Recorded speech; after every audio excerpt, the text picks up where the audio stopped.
Ei, hola, benvinguts al nostre canal. Si vols anar bé, Passa l'ITV, avui parlarem del rentaparabrisas i l'eixugaparabrises. el que seria el límpia. Cas pràctic. Cas pràctic, tirim el líquid.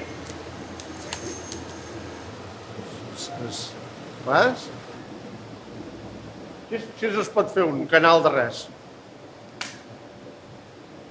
El que volíem ensenyar avui és el líquid que ha de sortir d'aquí i després el parabrises, el límpia parabrises, que va fent, que va netejant. Això ha d'estar bé, que no estigui sec, que no estigui trencat, que deixi el vidre net per la seguretat de tots i sobretot per passar l'ITV, que això també. I si vols anar bé... Passa l'ITV. Saps qui passarà l'ITV?